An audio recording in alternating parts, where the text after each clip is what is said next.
In this video, I'll show how to replace the top box shell of a Zip Series buggy.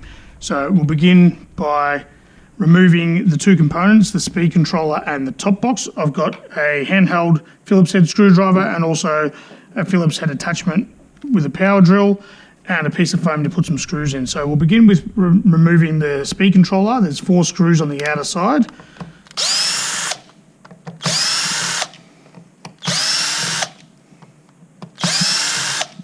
So once I've removed those 4 screws, I'll put them into the foam, just so that I know what order these screws came out in. So that's 4 screws, and then you can just pop the speed controller out, and there is a ribbon on the inside. I'm not sure if you can see that, but there's a ribbon attached to a board. So you just got to disconnect that ribbon, and we'll put the speed controller to the side. Second, I'll remove the top box PCB. Just these 2 screws in the center here. And again, putting those screws into the foam, just so I know what order they came out in. And I'll just tilt the handle up and I can gain access to the plugs. So first I'll disconnect the speed controller and then the stem cable. And third is the USB. Some top boxes have this USB lead, others don't. So don't be concerned if it's not there. And we'll put that to the side there. Okay, tilting the top box back down, I'll remove the handle grips.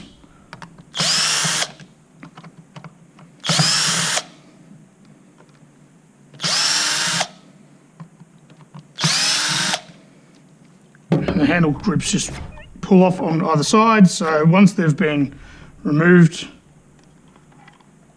I'll just put them together and I'll put the 4 screws inside the handle grip so I don't lose them either. Okay, next is the 4 screws on the outer edges of the top box shell. So remove these 4.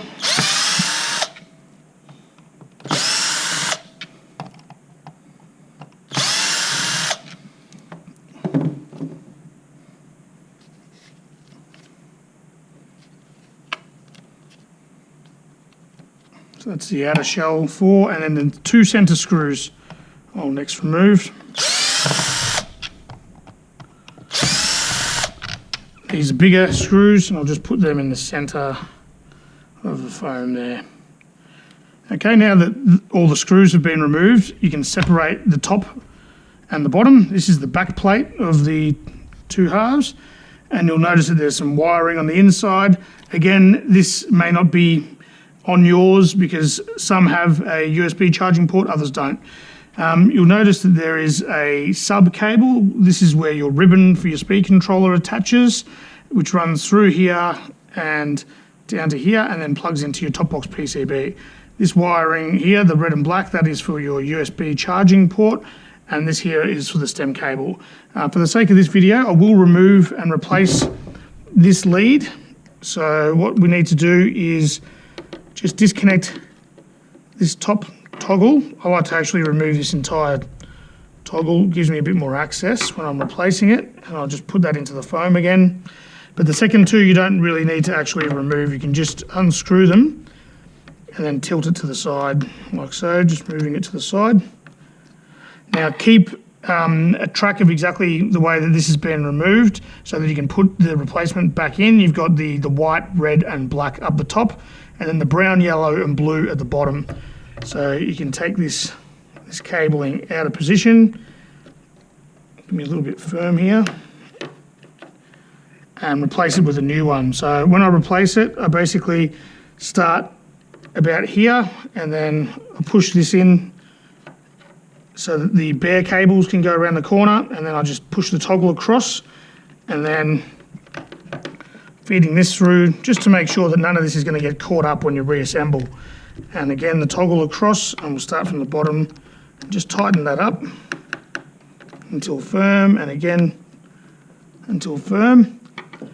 And then, as I mentioned, having that white, red and black up the top, sit your connection into position, making sure these cables do not go over where the screw is going to insert, and they won't get pinched anywhere. And then we will add the third stabilising toggle to put that in a position there, which will keep all the wires in their position. Okay, until that's nice and firm. So that way you're not going to get any pinching or anything like that, and it'll keep them where they should be. So reassembling this back plate onto the cart, there's a couple of things I'll mention here. Is your top box shell can be disconnected and your cable will have a loop in it. See here, there's a bit of a loop here. I may actually just move this loop further down a little bit just to allow me a bit more length up the top. But you want to have this loop going through this hole up the top, and when you put your top box shell, you want to feed the screw insert through that loop so that when you screw it up, the cable can't get pulled back through the handle. So now that's out the way, you're not going to pinch any cables or anything. You can put your back plate back onto position. So fitting that, just making sure that it fits nice and easily. There's no cables getting caught up. And you can see here that these 3 cables are free, they're not in the way. Not sure if you can see that with this camera, but just make sure that they're fed through this area here and they're not going to get caught up with anything. And then reassembling. So we'll start with the last ones we finished with, which are the 2 main screws that hold the back plate and the top box together. Keeping the electric drill on a low torque setting, just to make sure that doesn't strip the screws when you're reassembling.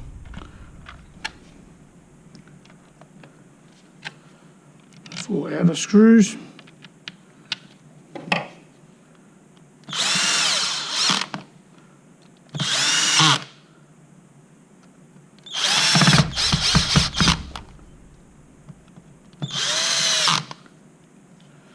Okay, now what I'll do is I will connect the top box PCB. So getting the top box PCB, I'll first start with the USB charging lead, plug that in, and then we'll go with the stem cable. Allow myself a little bit of extra room here so that I can connect that in well.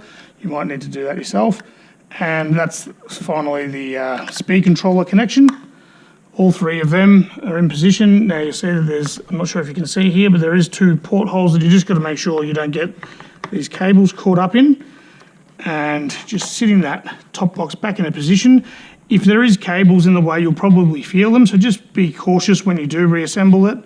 And you may be able to see in these screw holes, these positions where if there is a cable there. So just be cautious when you do reassemble not to pinch anything. And then fasten these 2 screws. Not tight, just enough for it to be back into position. And then the speed controller, attaching this ribbon to the port that you installed, or it may already be installed for you, and just firmly pressing that into position and tucking this ribbon behind the screw port there, because we don't want the ribbon to be caught up. So I just use my tool here to push it out of the way so that I don't get caught up, and then you'll notice that it fits nicely into position there, and then 4 screws to tighten that back up.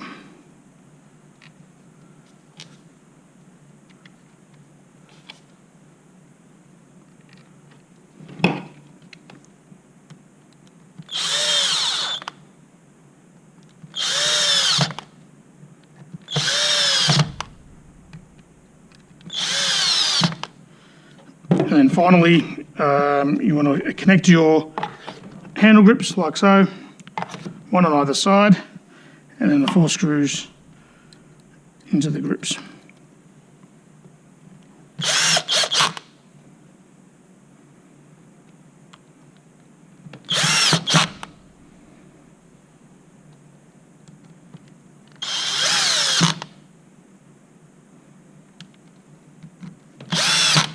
Okay, so that's how you replace the shell on a Zip Series buggy. Thanks for watching.